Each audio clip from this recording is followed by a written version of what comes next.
Assalamualaikum warahmatullahi wabarakatuh. Perkenalkan, nama saya Ereka Pustasari. Saya dari kelas 1A dengan NIM 20651022. Di sini saya akan mengulang materi yang telah disampaikan oleh dosen saya, yaitu pada topik 1 pengantar manajemen atau pendahuluan. Pengertian manajemen.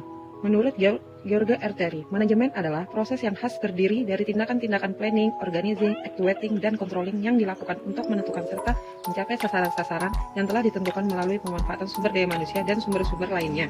Selanjutnya adalah 5 hal yang harus diperhatikan dalam manajemen, yaitu what, why, who, how, where, yaitu artinya, what apa yang diatur, man, money, methods, material, making, and market. Contohnya, perusahaan dapat mengatur 6M itu, perusahaan akan berjalan dengan baik. Why? Mengapa harus diatur? Agar 6M itu lebih berdaya guna, berhasil guna, terintegrasi, dan terkoordinasi dalam mencapai tujuan yang optimal. Who? Siapa yang mengatur? Yang memimpin yang mempunyai kewenangan untuk mengatur 6M tersebut. Contohnya pada perusahaan yaitu pemimpinnya, seperti manajer, direktur, atau pemimpin. How? Bagaimana mengatur? Melalui proses dari urutan-urutan fungsi-fungsi manajemen, POAK, yaitu planning, organizing, actuating, dan controlling. Where? Di mana diatur? Di lembaganya masing-masing. Manajemen dibutuhkan karena untuk efisien dan efektif. Arti dari efisien adalah ketika melakukan pekerjaan dengan cara yang benar. Efektif ketika melakukan pekerjaan yang benar. Selanjutnya, organisasi membutuhkan manajemen terutama untuk 3 hal, yaitu A. Pencapaian tujuan secara efektif dan efisien. B. Menyeimbangkan tujuan-tujuan yang saling bertentangan dan menentukan skala prioritas. Maksudnya, seorang manajer harus bisa menyeimbangkan tujuan-tujuan tersebut dan tentukan skala prioritasnya. C. Mempunyai keunggulan daya saing, competitive advantage, dalam menghadapi persaingan global. Maksudnya, supaya perusahaan itu punya daya saing dan dikenal oleh masyarakat.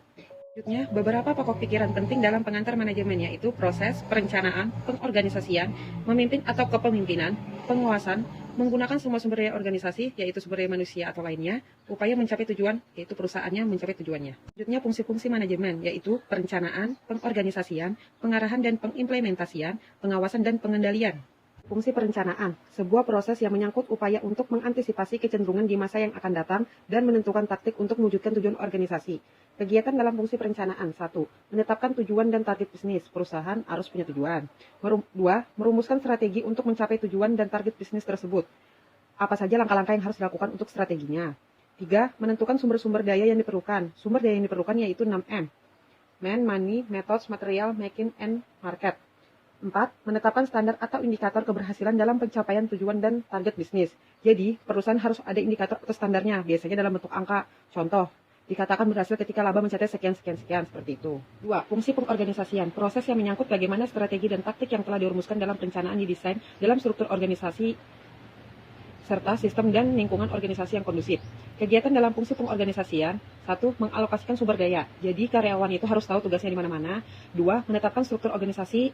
3. Kegiatan perekrutan, penyeleksian, pelatihan, dan pengembangan sumber daya manusia atau tenaga kerja. Itu maksudnya dari rekrut itu membuka lowongan kerja, penyeleksian itu tes dan wawancara, pelatihan itu training, pengembangan itu berlatihan, dan beri beasiswa untuk meningkatkan pendidikannya. 4.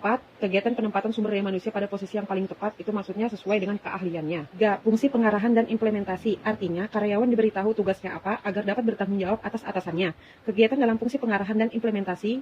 1. Mengimplementasikan proses kepemimpinan, pembimbingan, dan pemberian motivasi kepada tenaga kerja agar dapat bekerja secara efektif dan efisien dalam pencapaian tujuan. Maksudnya, atasannya itu harus membimbing dan memberikan motivasi kepada karyawannya. 2. Memberikan tugas dan penjelasan rutin mengenai pekerjaan. 3. Menjelaskan kebijakan yang ditetapkan. 4. Fungsi pengawasan dan pengendalian, yaitu memastikan rencana yang diimplementasikan itu sudah berjalan baik apa tidak. Kegiatan dalam fungsi pengawasan dan pengendalian. 1. Mengevaluasi keberhasilan dalam pencapaian tujuan. 2. Mengambil langkah klarifikasi dan koreksi. 3. Melakukan berbagai alternatif solusi atas berbagai masalah. Dan dari saya, terima kasih. Wassalamualaikum warahmatullahi wabarakatuh.